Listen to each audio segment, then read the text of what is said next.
Hi. Next speaker is Debbie, and correct me if I'm not pronouncing this correctly, but Debbie Kaleva. Kaleva, but close enough. I had the wrong emphasis. And she's the Pictou campus librarian at NSCC, and she's going to speak to us today about inclusive collections. So I'm going to mute us here so that we won't get that feedback online, and please take it away, Debbie. Well, hello, folks. It's great to be here today and to hear about what other libraries are doing to promote diversity and inclusion across Atlantic Canada. I've already gotten some great ideas. And so in the same vein, in November, I took a course hosted by Library Journal called Evaluating, Auditing, and Diversifying Your Collections. And I think the content of the course fits in nicely with our discussion today. One of the course presenters was Karen Jensen. I don't know if you've ever run across her, but she's a young adult librarian in the public library system in the United States. And she's done a lot of work on a tool called the diversity audit. And there are two types of audits, and but the goal of the audit, the diversity audit, is to provide a well-balanced collection which not only reflects a reader's experience, but also allows the reader to experience different experiences. So in other words, the collection should be both a mirror and a window. And as I said, there are two types of audits. The overall collection audit, which should be done once a year or every few years, once your collection is where you want it to be in terms of representation. And the second is a book order audit, which is done before the book is actually even submitted for purchase. And by the way, folks, I'm just going to leave one slide there. So I haven't forgotten to advance them. So there are at this campus all kinds of types of diversity that we could look at, both the amount and type of representation. So for instance, for the purposes of my course, I chose to look at our African Canadian collection, but there are other underrepresented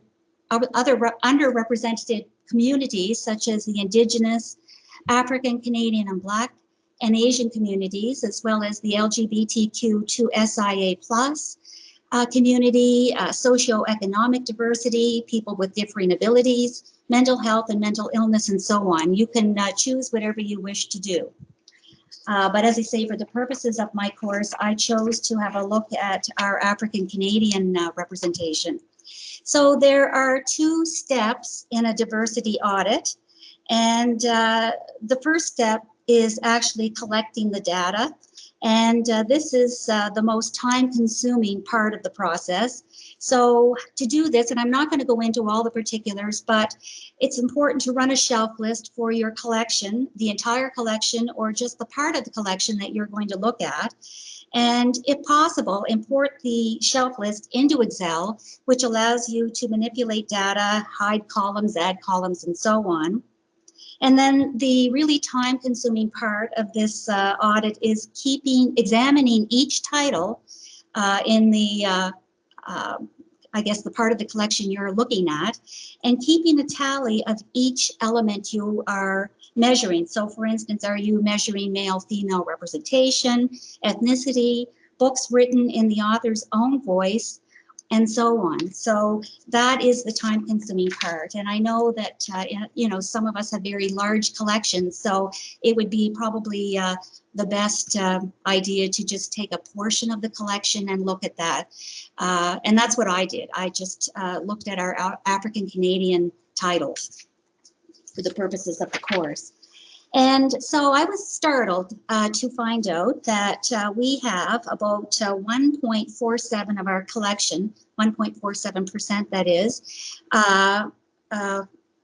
We have our African Canadian titles, I should say, represent 1.47 of our collection, but our African Canadian students average 5% of our student population. So very quickly, I see that more work needs to be done on the numbers of titles of this group. And as my student or African Canadian student advisor reminded me, these are just minimum numbers to boot. So as I say, 5% would just be a minimum. And the next step is to determine if the titles that I do have offer good representation, and is the collection balanced? Now, I really enjoy collection development, and I put a lot of thought and time into it, and I thought I was doing a really pretty good job. But as a librarian, I fit exactly into the current demographic of academic librarians, that being 79% women, 93% white, and 65% over the age of 45. So that is exactly me. So I have to really remember to examine my own internalized biases and privilege going forward, and doing a really good job of selecting my titles. So another challenge that we often run against is the publishing industry itself, which is also mostly white, women, straight, and non-disabled. So sometimes it's just plain old difficult to find good books, although more and more are being published. So once, as I say, I've got these numbers to work with, as I say, I look at my collection, and I do want to sort of keep in mind a few things. I want to watch out for stereotypes and tropes. So for instance, are the majority of our African Canadian books always about slavery? Or are Jewish publications only about the Holocaust? And so these are sorts of things that, you want to note as you're going through these titles. And balance is the key, and all representation isn't necessarily good representation. So the diversity audit is, it can be broad, and it can incorporate the entire collection, or it can be very focused and audit just part of the collection. And as I said, not all representation is good representation, so beware of stereotypes and that sort of thing, and try and make sure there's balance in your collection. And it's important to select own voice titles, which are written by authors from underrepresented groups. I think for so long, I don't think we were cognizant of that. And as I say, I'm happy to say that, we certainly are starting to think about these things as we order our books.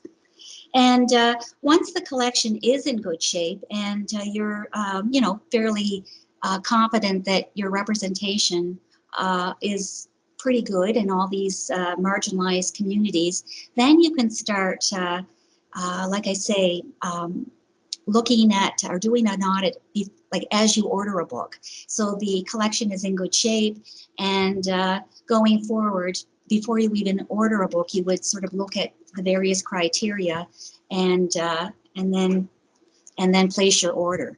So this is basically all I wanted to say about this. And if you have any questions, I'd be happy to answer them at the end. There is, like I say, a fairly simple formula for determining all of this, and if anyone wants it, they're certainly welcome to contact me, and I'd be happy to give it to them or talk to them more about this. Thank you.